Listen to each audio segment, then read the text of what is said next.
I'm still flabbergasted by how many business owners aren't leveraging the podcast medium, because right now this is not my phrase. I don't know who to credit it to because somebody else credited somebody else for it, but there's a trust recession. Like people like, and I don't mean to say like all consumers don't trust anyone, but in comparison to where we were 5 years ago, 6 years ago, buyers do have less trust in the companies that they're considering working with. And so having long form content for your audience to binge consume before they enter the sales conversation with you is super, super important. The Business Owner's Journey. I'm Nick Berry, and I've got real business owners telling their real stories, sharing their real lessons and strategies so you don't have to figure it all out on your own. Jessica Rhodes founded Interview Connections, which is the first podcast booking agency in the world, in 2013.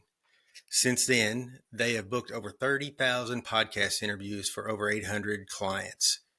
And the first thing that she did when she came on, within just a few minutes of she and I starting our conversation, is she threw out this idea of we should have her come on as a guest and interview me on my podcast. I thought about it for a second and thought it was a great idea. So we've already recorded that interview, and it's probably going to be the one that comes out right after this one.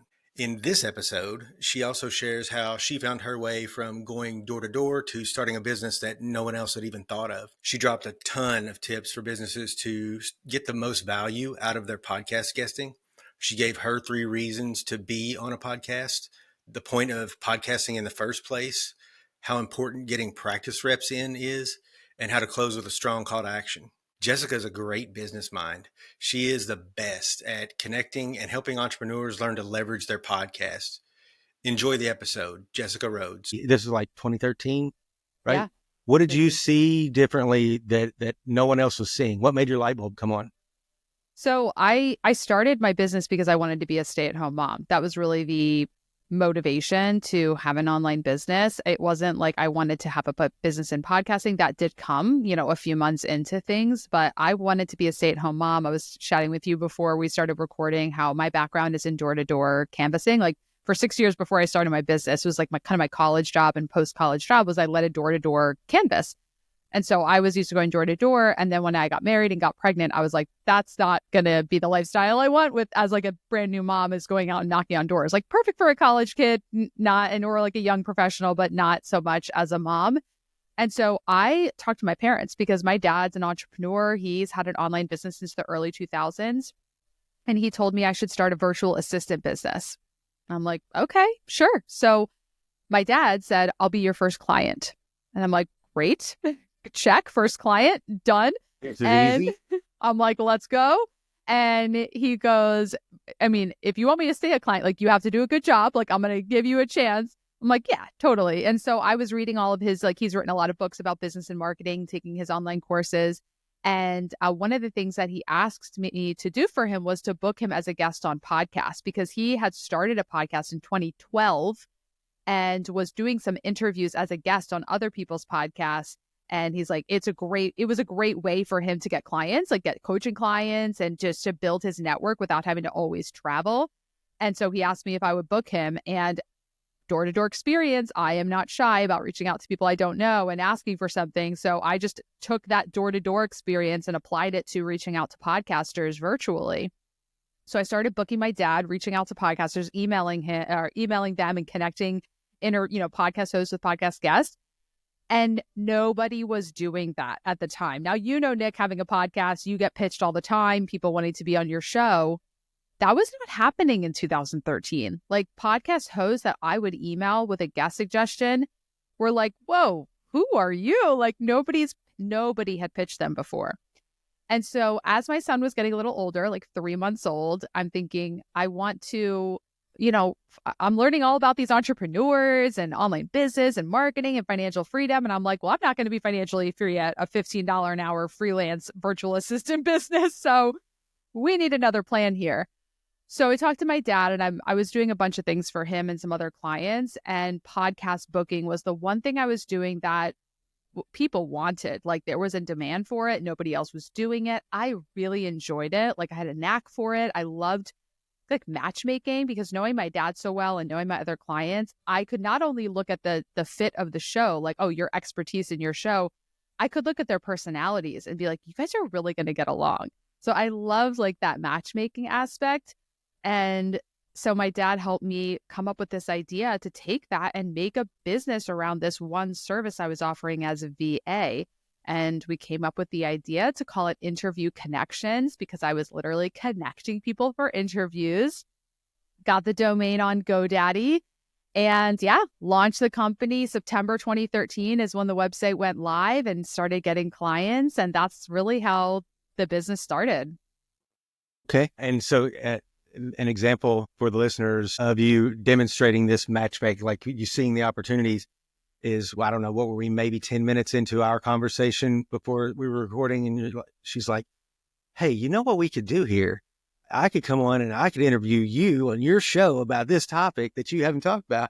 And I'm like, I mean, you're right. It's a great idea. That's what we need to do, and we will. Yeah. And Nick, it's so funny because like I've never done that before. I've never pitched myself as a guest host, but I just saw, like, that's what I love about podcast guesting and podcasting is it gives people the opportunity to share a story that isn't something that they're just going to be posting about on social media. And, you know, unless it's pulled out of them by somebody asking them questions, a lot of what we share as a podcast guest, we don't talk about. Like, we need somebody to ask us those questions. Like, I got so many questions for you. I'm like, you probably haven't shared this with your audience. Like, let me interview you and like draw it out so your audience can actually learn from you because you feature all these other people. So that's what I love about this medium and why I was like, I think this is the service I need to build a whole business around. Yeah. And obviously it was a good choice. So tell me how the landscape has changed in the world of podcasts, booking agencies from then until now. The landscape has changed. It's changed so much and then not a lot at the same time. And so what I mean by that is it's changed so much and that there are so many services that can help somebody get booked on podcasts. And the range is from like a high-end booking agency like us, where we have full-time employees, we have a whole program, like it's guaranteed, very concierge, all the way down to Facebook groups where people could just connect directly through posts, and everything in between. People have, in-house staff, like assistants doing this, or, publicists, PR firms have added it on as an arm. So it's really expanded quite a bit.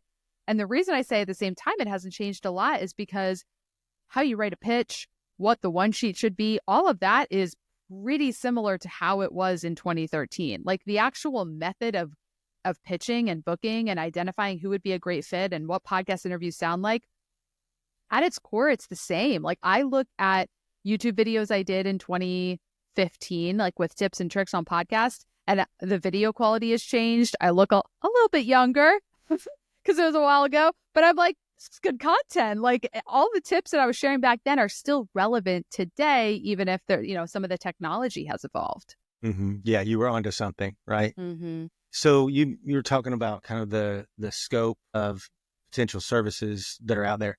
Is there a need for all of that? Or is that just because it's like kind of like business coaching, like marketing agencies, there's just such a low barrier to entry that they just exist? Is there a need for it? Yes, for the right people. There are people that will come to me and they're like, but do I really need this? Like, I could just send an email and do it myself. I'm like, well, it sounds like you don't need it then. There's people that are like, how do I pitch and how do I find them? And I don't have the time. I'm like, sounds like you need it. So it's just like with everything, with every business out there, it's needed and valued by the right audience, by the right people. And that's why I think it's great that there's a range of services out there. I mean, there's like software as a service matchmaking websites where for a very low subscription fee, hosts and guests can just kind of find each other. And then there's, the agencies where it's like you have an actual booking team that's researching and finding shows and pitching and just doing it all for you. So you just have to show up. There's the DIY free Facebook groups. Like there's all different levels because there's all different people with different budgets and different reasons that they're doing it. So yeah. And they want to, it depends on like how well you want to do it and exactly. how fast you want to do it. Right. Right. Exactly. Yeah. How well, what your goal is, what kind of ROI do you want to see? I mean, some people wrote a book as a hobby, a passion. They're not looking to invest thousands of dollars in marketing it, but they do want to get some bookings. One of the lower end options, less expensive options are perfect for that person. But for, 6, 7, 8 figure entrepreneur who's like, this is an actual marketing investment, they do need something higher end. So it just depends who you are, what your goal is. Well, I have my theory that I'm going to share with you on this, and you can like correct me or shoot holes in it. When I got into this, something that I thought I saw as a big opportunity is just that in general, guests still don't seem to consistently get as much return or get as much mileage out of the investment of their time as on podcast is what I think they should. Yeah. And if people are listening to audio only, I'm nodding. So yeah, that's the validation that I needed right there. Yeah. You will see when we finish our production, like the assets and everything that we send you, like we're trying to do a lot of new and different things to like give you more assets, increase the shelf life of the assets that you get. So it feels a lot less transient on the part of the guest. And then, for us, the benefit is kind of runs in parallel to that, right? It gives us longer shelf life too. So, you nodding your head, I think I get that you see the same thing. Tell me what it looks like from your side. Yeah. Like I'll tell you as somebody that leverages this strategy, like I do 30, 40 podcast interviews every single year. So I walk my talk. The first primary 2 reasons I do this is for the networking with the host, like meeting other podcast hosts, meeting other business owners. I don't have time to do one-on-one networking calls. But I do have time for podcast interviews because I'm getting to know you one-on-one, but I know your audience is listening and there's going to be content that comes out of this. And that's number 2. I do this for the host the relationships with the podcast host, and I do this for the content. Like those are the 2 reasons I do this. And the fact that, not the only 2, but those are the top 2 benefits to me. The fact that whether it's 100 people or 5,000 people are going to listen to this conversation is a huge value add, but it's not the number 1 reason I do it. If that makes sense. And so the reason I point that out is because a lot of people do this. Number 1 reason is for the audience. And then they just think that they do an interview and that's it. Check the box. Right. They're like, I did the interview. Let's see what happens. And it's like, well, you didn't invest in a relationship with the host. Like you didn't ask anything about them. I like one of my clients, actually, I'll tell you a story. One of our clients actually told us that in the green room chat before the podcast, he asks hosts why they start their podcast, and the most amazing conversations come out of it. I am thrilled to report back to my clients, like, you guys, I asked Nick why he started his podcast, and then through that conversation, I recommended that I come on as a guest host. Like, that wouldn't have happened if I didn't take an interest in you and your story. And so when guests take an interest in the host, so much more will come out of that relationship and that conversation. The interview will be better. So then when the episode goes live, hosts will give you some clips and then share that on your social media. Like I will send to prospective clients before a consultation call, I'll send them a link to a podcast appearance I did. I say, check this out, because you close more sales when the leads are warmer and they get to know you and they trust you more. And podcast appearances are a great way to build trust. So the information that you sent to us, those podcasts, that's one of the best things you can do, right? Because it gives me a head start showing up here to this conversation. I already am kind of picking up where at least in my head, I left off with getting to know you. And had we not been dressed alike, I already had some things that I was like, I felt like I could relate to with you. Yes. And for the listeners who aren't watching us on video, I'm wearing a green sweater, Nick's wearing a green t-shirt, and we both commented on how we're glad we sent each other the memo to dress alike. Mm-hmm. And now you can see it's no accident that it's turned into you coming back, you hosting, interviewing me. So, and we've only been on here for, not even an hour total. So. And just a side tip, because my interviews are always very meta because I'm talking about podcast guesting while doing a podcast interview. So I like to kind of pull back the curtain and say, hey, listeners, look what I just did, because everything is not, I want to say it's intentional. I make a point to be authentic. I let my personality come out. That is who I am, to comment and make dad jokes of like, glad you got the memo. Like that is just my personality. But if I were to hold back and just being like, okay, like interview me about my topic, like there wouldn't be that connection there. So be authentic, be yourself on these interviews before and after the recording. I'm mentioning the guests, like wanting to create an experience for guests that doesn't feel transient, right? That feels like we kind of had something here and that adding some juice or adding some extra mileage to what they're able to get out of the content. I think what you just described plays a big part in that, even if it's not like consciously. I can just think back to my guests. I think I've been very fortunate. They've been fantastic. There have been a few experiences that I've had where someone was, for whatever reason, maybe they're just a quiet person, but there was not really nothing authentic came out. And so that kind of gives that sense of, I'm here to check this box and move on. And if that's, on my mind already as to the thing that we want to avoid, that's a perception that they don't want to convey. So just being able to come on and be yourself, perfect or imperfect, whatever it is, it's a reality. Like, I think that's part of why people like podcasts anyway, because it's unfiltered. For the most part, it's unfiltered. Mine is unfiltered. Yeah. And it just feels much more real. It is. And also for the listeners who are thinking about getting on podcasts, or maybe you're doing some podcasts, make this a consistent part of your marketing strategy. Like, don't just do a couple here and there. Don't just do 5 or 10 throughout the year. We're recording this February 5th, and this is my 9th podcast interview this year.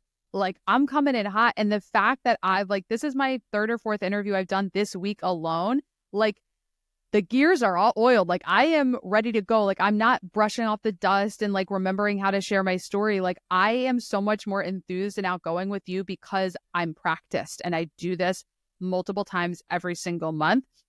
And even though I've been doing it 11 years, I've had periods of time where I kind of pull back and I'm not as visible. And when I get back on that horse, so to speak, and back into the interviews, I am a little rusty. I'm not as eloquent with the way I'm speaking because I've got to get used to it again. So if you only do one interview a month or one interview every other month, every time you do an interview, you're practicing again, and you can never get to that point of excellence. So do multiple interviews every single month. You will get so much better.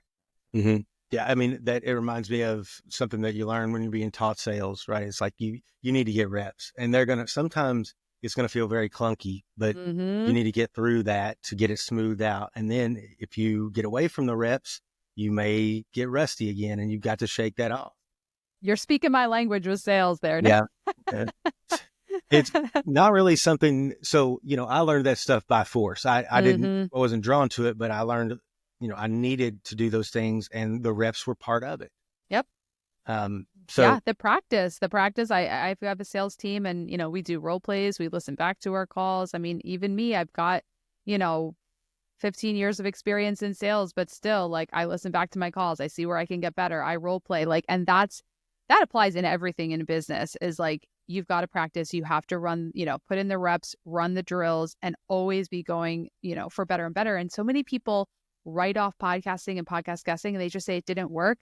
And I say, no, it's not that it didn't work. It's that you weren't a compelling enough guest. You didn't share stories that people were interested in. You didn't make the listeners want, or the guests, or the listeners to want to reach out to you. Nobody's taking responsibility for their own results. This strategy works when you're good at it. That's it, right? It's just not a thing that you can check the box. Mm-hmm. Yeah. So you're talking about so many things that I really, really appreciate. Kind of that sense of agency over the outcome. Yes. Before that, this is another one of my harping points, but you mentioned the role play. I think that is probably the most undervalued activity that goes on. And it's not just exclusive to sales. And then people resist that. It's it's the one thing anybody can do, and everybody fights it. And nobody's comfortable with it. I know. I have a background in theater, so I'm a little bit more comfortable, but most people aren't. And it is an awkward thing to be role playing. But, some of my clients tell me, yeah, I role play with I had my wife interview me, ask me the questions that I've prepared for podcast hosts, practice it. That is the best thing. If you are at all nervous, if you're not a super experienced speaker, practice. We do interview audits for our clients. We'll listen back and give them feedback, because once you're kind of on the court, if I lean into my sports metaphors, which I love to do, once you're on the court, like it's up to you. You're just there, but go back. Like this is why coaches, they watch the tape, they watch the game, they rewatch it, they see what happened. Do that with your own interviews. Go back, listen. My salesperson he's going to start doing like live trainings in our Facebook group. And I'm like, we have this private Facebook group that's only the team. Like it's like I'm in there and it's just so you can practice going live without the audience watching. I said, go live in the practice group, just practice with nobody watching. And he's like, it was so awkward, but he goes, I can see how that was helpful. So practice is key. Yeah, I love that. I mean, the more of these things that you mentioned about your internal practices, it's easy to be able to discern the difference. Like this is a professional operation versus the lower barrier to entry operator who is trying to figure things out and have something to sell. It's not an accident that you guys have done what you've done in the time that you've done it. So I love hearing about this. For 2025, like what are the trends or, what's the direction that this is going? How do businesses need to put podcasting to work for themselves? I mean, number one, businesses need to put podcasting to work for themselves. I'm still flabbergasted by how many business owners aren't leveraging the podcast medium, because right now this is not my phrase. I don't know who to credit it to because somebody else credited somebody else for it, but there's a trust recession. And I don't mean to say like all consumers don't trust anyone, but in comparison to where we were 5 years ago, 6 years ago, buyers do have less trust in the companies that they're considering working with. And so having long form content for your audience to binge consume before they enter the sales conversation with you is super, super important. So there is less trust because there's so much more competition. Like there's so many more other companies doing what you do. Even in a niche space like mine, where we were the first podcast booking agency market, I have a lot of competition. Like there's a lot of other people that do what I do, which is why I'm doubling down on organic marketing, on visibility, on advertising, because there's just a lot more noise out there. There's a lot more people doing it. And so why I say all that is because where things are going in like the podcast industry, there's a lot more video. I have not been on a single podcast that was audio only. No, that's one at the very beginning of 2024. Every other podcast I've done, which is about 50 at this point in just the last year, have all been on video. And you see the shows with the bigger budgets, they actually have in-person studios with like the whole video setup. Like that's really where things are going. This whole like I see podcasts and YouTube, it's all kind of merging into long form video shows. So that's kind of where I see things going.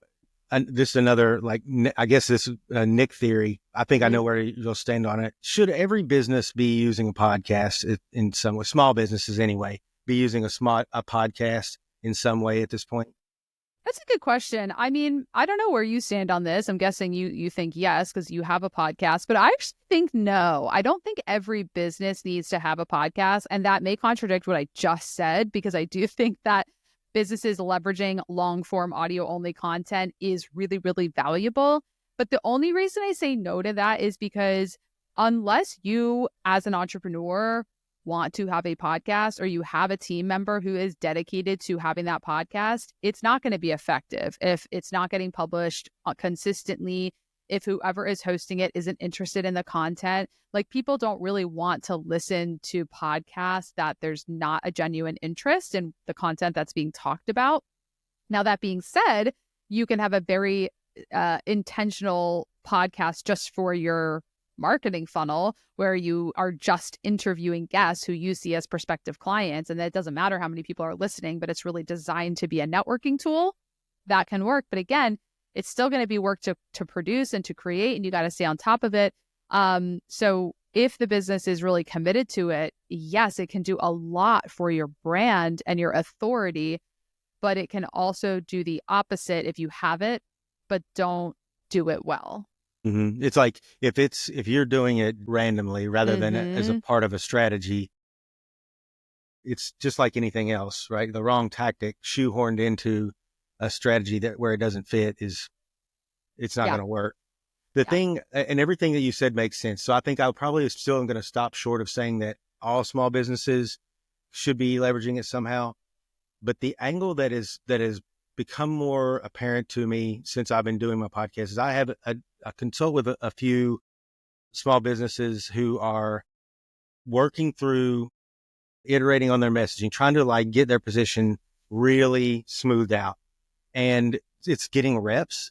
And so I know for me, one of the best things that I've taken away from podcasting is the reps, restating this, and I have these conversations, and somebody asked me about my story or about the thing that I've done, and it's making me talk about these things and learn to like bring them into the conversation and how I want to state them and get it distilled down. So I think for someone who is trying to iron out their messaging, I think it could be good. It probably isn't an indefinite thing. Maybe something that's done in like a shorter, a batch of episodes or something. But then also you mentioned the make it something being able to binge something. Like I think all of my clients, I'm telling them at the very least, record a half dozen episodes about your pillar content and your backstory, like capture all of the main high points. So if somebody wants to come in and they want to know everything that they need to know about you right now, they can do it.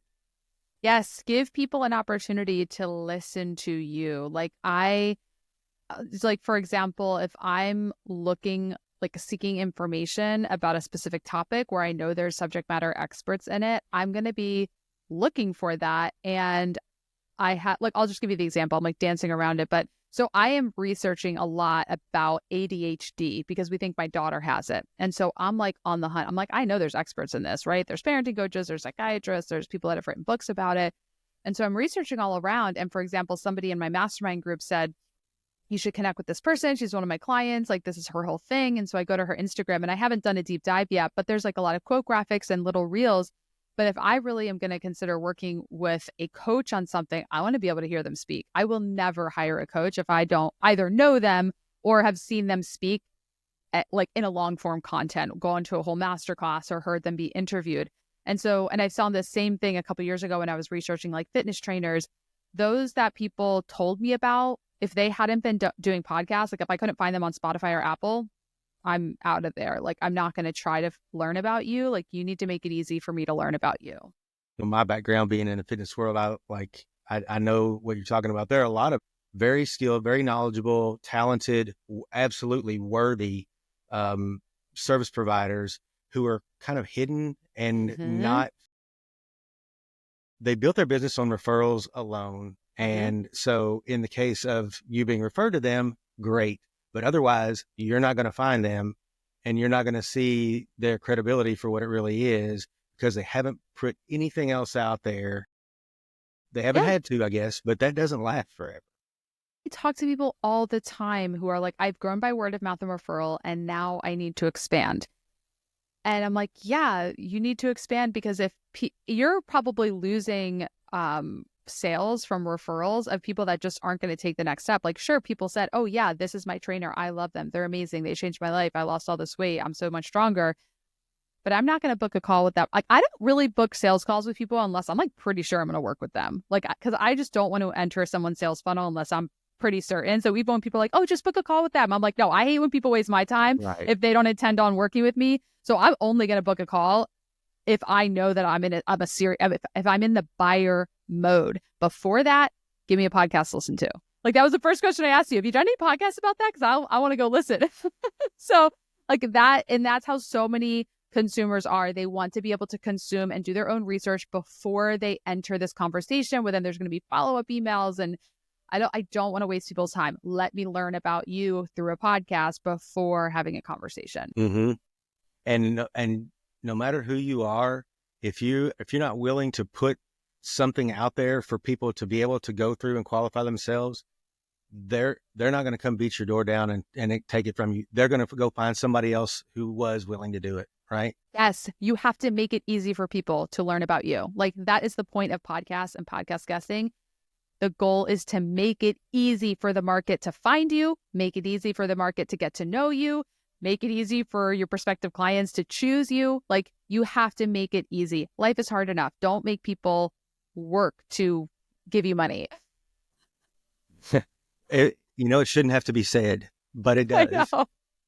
Yeah. Exactly. I mean, I've been guilty of it. I know. Yeah, we all have. That's how we learn. That's right.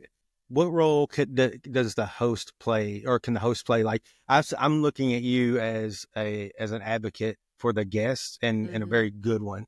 You're probably broader than that. That's probably doing you a disservice. You're probably like an advocate for the function of, or the value of podcasting. But where's the opportunity for the host to do better? How can someone in my Yeah. role, align better with someone in your role? Oh, for us to work well with hosts, like we're always asking, what are you looking for in guests? Because we always want to make sure that you're getting the guests that you're looking for your show, right? So like as a booking agency, once we build a relationship with a host, we say like, what types of guests are you looking for? What types of stories do you want to share? What's like, who's your ideal, like who's your target audience? Who are your listeners? What do they want to learn about? What haven't you done episodes on? So having like an open line of communication with a booking agency that has guests, it'll make it so much better, because the thing that exhausts most podcast hosts is getting pitches that aren't the right fit. But once you have a relationship with a booking agency, or some podcast hosts, they have relationships with multiple booking agencies who have guests that could be on their show. Like, tell us what you want and tell us what you don't want too, because we take very meticulous notes and records about like what people want, what people don't want, when they need a pause. Like, don't pitch me for 2 months. We make a note of that. So just like communication is everything. Okay. And I mean, it sounds like it's just communicating things that we ought to already know. Yeah. So it's not like we're having to it's not an additional homework assignment. Exactly. Yeah. And then just like leading great interviews, like whenever I have a great experience with a host, like I'm having right now, like I go tell my team, we tell our clients, like we say, like, we've already had people on this show, they've had a great experience, like you're going to have a great experience too. When somebody wins in that scenario, everybody wins. Exactly. And that's how it should be. What about, so I have to ask a question about AI, because, that's it right now. How are you guys using AI? What role do you feel like AI needs to play in all of this? Yeah. I mean, I'm a late adopter to AI. I think I kind of started using AI like 5 or 6 months ago, and I honestly love it. I think that when used correctly, it really helps you go faster. It helps you get more done. It can kind of be a sounding board. I mean, just today, we were crafting an email to a client who wanted kind of an update on where his account was at. And so we wrote this whole email, and then I put the email in ChatGPT and I say, like, here's what the client said. Here's the email we wrote. Like, how does this sound? And then ChatGPT's like, analyzes it and kind of rephrases it. I do that with my marketing content, my text, my social media posts, my emails. I write them and then I put them in ChatGPT and just say, like, how's this email? And it gives you some feedback. Sometimes I take it, sometimes I don't, but it's super helpful in that. I did the same thing like with topics and questions or pitches for podcast hosts, like one sheet topics and questions or pitches. Again, you write it, put it in ChatGPT and say, what do you think? And you just get feedback from it. It's incredible. And then AI for clips. Like, there's a website called Opus Pro where you can put your podcast appearance in. It'll create little 30-second, 1-minute clips of your whole video. I use that to create social media content. I mean, there's just so many different tools. So we don't replace our actual human work with AI, but we leverage AI to get it done faster and potentially better. That seems to be kind of where, for the most part, the masses are arriving at right now. It's as its best use. And I think being able to, beyond that, maybe use it as like a thought partner. 100%. It's like my sounding board. Yeah. Yeah, absolutely. It's great. And I just started, actually, because we were talking about sales, we just started using this app called Triple Session, which is fantastic. It's an AI sales coach. So we actually put our sales calls into Triple Session and it analyzes the sales call, like multiple points. Like, did the rep do this? Did the rep ask the agenda? Did the rep set a follow-up meeting? Like, it's all, and then it has training videos. So I just started using that, and my salesperson and I are like, this is incredible, because it's actually like giving very specific feedback. So AI is fantastic. Yeah, I'm a big fan of like frameworks and methodologies. So when you have a framework, whether it's a sales conversation or like for your business strategy, marketing strategy, you have some type of methodology to use as a basis to communicate with the AI. That's one of my favorite things to use it for. Are there any other home runs that you want to throw out there and leave with the audience? Yeah, absolutely. I mean, I'll give some tips on the call to action because we talked about like the host relationship and, repurposing the interviews. But when you're actually on the podcast, you know, give a call to action at the end. Like the host will, for the most part, sometimes they don't, but, ask where can our listeners connect with you and find you online. And a lot of guests will just be like, oh, here's my website. I'm on social media. They'll just send people everywhere. And then they wonder why their list isn't growing or why they're not getting more people reaching out. So depending on what your business is, you might want to choose something different, but, send people to your website where they can book a call, send them to a landing page where they can get a free gift. Like I like recommending that people go download our podcast interview prep checklist at interviewconnections.com/prep. It's just a short landing page with a free gift that's super relevant to what I talk about in my podcast appearances.